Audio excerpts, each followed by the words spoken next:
Sejam todos muito bem-vindos a mais um episódio do Me Ajuda Cibele.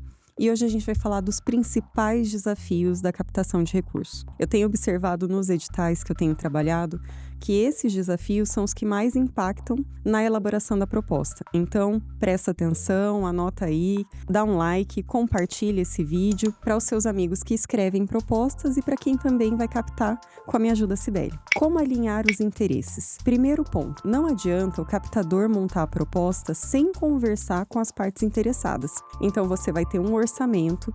Esse orçamento costuma ser dividido entre custeio, investimento e prestação de serviços. Então, você vai ter que analisar dentro do que você precisa como é que você vai distribuir esses percentuais. E para isso é interessante conversar com o proponente, que é a pessoa que está propondo aquela proposta, aquela pessoa que precisa daquele recurso para alavancar o negócio dela. Então você precisa entender quais são as necessidades e ajustar isso dentro dos percentuais que o edital te dá. Cronograma de execução. Como criar um cronograma? Basicamente, você vai dividir o recurso entre serviços, insumos, e ainda despesas administrativas e investimentos, máquinas e equipamentos. Além de dividir o recurso entre esses elementos de despesa, você ainda vai distribuir isso em metas. Por exemplo, a gente participou agora de um edital de combate à fome. Olha que legal, comecei a trabalhar com editais voltados para OSCs. Então, se você é uma OSC, se você também trabalha com alguma das ODS, que são os Objetivos de Desenvolvimento Sustentáveis, pode entrar em contato comigo, que eu comecei a atuar um pouquinho nesse nicho e tenho achado uma maravilha. Então, a gente entrou no edital de combate à fome do Ministério do Meio Ambiente. E lá eu tinha ações previstas pelo Ministério. Então, quando você tem um edital de Ministério, o que acontece? Ele transfere para os entes públicos ou para as OSCs ou para quem quer que seja, todas as competências que ele tem que alcançar objetivos. Ou seja, ele te diz lá, eu quero uma ação de combate à fome. Então, eu tenho que ter uma meta voltada ao combate à fome que pode ser, por exemplo, fazer hortas urbanas. E aí, essa meta de hortas urbanas, eu vou definir lá, contratação de um técnico agrícola, aquisição de insumos para compostagem,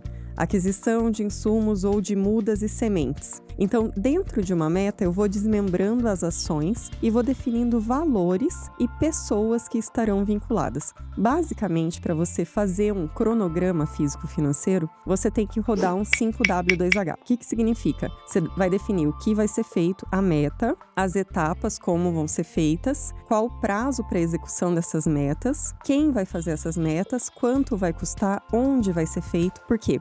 A gente pode ter ações em diferentes locais. Eu posso ter um treinamento num espaço, no auditório, e eu posso ter um plantio numa horta urbana. Então, assim, você tem que definir onde isso vai ser executado, em quanto tempo vai ser executado. Então, rodou o 5W2H, você consegue montar um cronograma com garantia de que você vai conseguir executar, quem vai ser responsável por cada atividade. Então, você consegue distribuir isso ao longo do tempo. Como lidar com os atrasos? Isso é muito importante. Então, quando a gente monta um cronograma, o ideal é que você não tenha muitas metas, que você tenha poucas metas. Eu calibro, geralmente, para cada meta, 3 meses por meta. Por que isso? Porque se acontecer alguma coisa, você consegue administrar aquela meta ao longo do seu cronograma de 12, 24 ou 36 meses. Então, é importante prestar atenção nisso para que você não tenha muitas solicitações de prorrogação de prazo. Até porque a prorrogação de prazo deve acontecer entre 45 e 60 dias antes do término do cronograma. Aí você imagina, se você tem 2 ou 3 metas que você atrasou a execução, você não consegue cumprir isso com mais 60 dias de prorrogação de prazo. Então, tem que prestar bastante atenção para você não fugir do seu cronograma e fazer um cronograma equilibrado, com metas que realmente possam ser executadas dentro daquele prazo. E a minha sugestão é de 3 a 4 meses para cada meta. O que levar em conta para definir os percentuais entre sócios, fornecedores e equipe? Primeiro, você vai rodar o 5W2H lá no seu planejamento. Então, você vai definir cada função e quanto tempo vai levar para você executar. Por exemplo, se eu tenho disponibilidade de atuar naquela proposta 40 horas semanais, então eu vou trabalhar 8 horas por dia, 5 dias por semana, eu tenho que calcular quantas semanas, eu faço essa conta em semanas, quantas semanas serão necessárias para executar aquela ação, aquela etapa. E aí eu vou alocar uma pessoa ali e vou ter um quantitativo de semanas ou de horas. 4 semanas, uma semana, 40 horas, eu vou distribuir isso para que eu consiga identificar, por exemplo, se eu tenho um fornecedor que está recebendo, por exemplo, 50% do valor da proposta. Isso geralmente é mal visto nos editais, então eu tenho que ter um certo equilíbrio. É normal na contratação de serviços você tem entre 30% e 40% do valor da proposta destinado à contratação de serviços, pessoa física ou jurídica. Então, precisa prestar bastante atenção na distribuição dos percentuais novamente.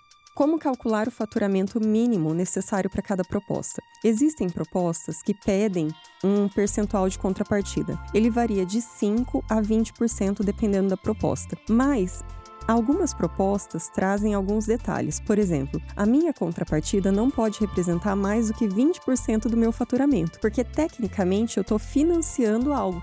Então, eu não posso tirar capital de giro, as minhas obrigações com os meus fornecedores. Tudo isso, eles levam em consideração. Eles levam em consideração que você não estará endividado, que você não vai tirar dinheiro do operacional da empresa, não vai deixar de pagar funcionário para poder participar de uma proposta. Então, eles querem ver também se você tem um faturamento que garante a sua sustentabilidade do negócio e que 20% não vai comprometer isso no seu negócio. Presta bastante atenção nesse ponto também. E quais as estratégias eu posso usar para alcançar o faturamento mínimo? Acontece da gente montar algumas propostas e quando a gente chega na submissão, a gente não consegue atingir esse percentual de 20% do faturamento como contrapartida. Quais ações eu devo tomar? Primeiro, você vai ter que entrar em contato com parceiros estratégicos que possam te indicar para que você preste serviços ou venda produtos. Então, você tem que entender o que é que permeia o seu negócio. Então, não necessariamente vai estar vinculado ao seu negócio. Outro dia eu dei um exemplo bem simples. Para quem conhece a Life 30,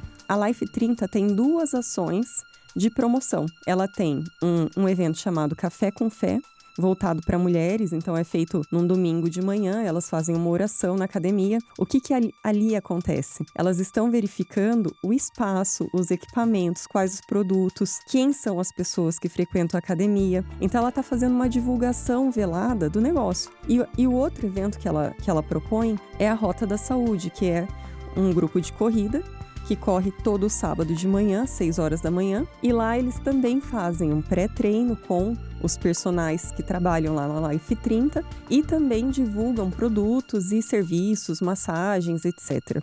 Então dessa forma, eles conseguem ampliar a capilaridade da academia. Isso também é uma forma de você aumentar a sua capilaridade. Outra forma é você entrar em associações, por exemplo, associações de mulheres, associações de comerciantes. Hoje você tem vários grupos que se unem e formam um ecossistema no qual você consegue fazer negócios dentro daquele ecossistema. Então é bem importante você entender a dinâmica do seu negócio e o que gira no entorno do seu negócio para que você consiga acessar essas pessoas e ampliar a sua capilaridade. Cases de sucesso. Isso aqui é super importante.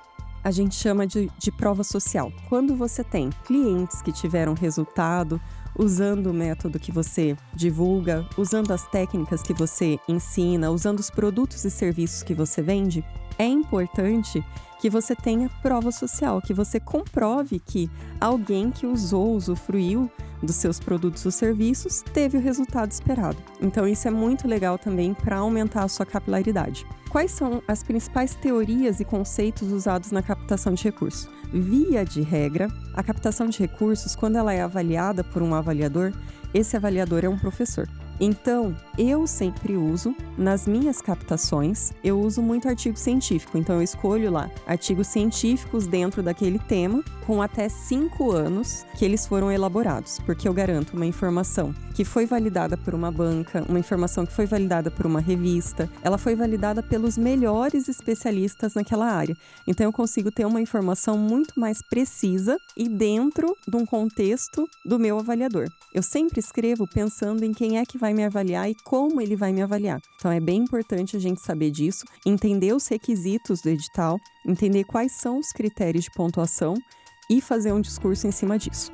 E se você gostou dessas dicas, hoje o episódio é bem curtinho, ele é bem para tratar esses pontos mais críticos da captação e ele é bem importante para quem está começando. Então, se você está começando, entenda esses pontos e se você ainda não tem muita experiência, contrate um captador, procura Me Ajuda Cibele, que eu vou estar aqui e vou ter o maior prazer de te atender. Beijo grande e até a próxima!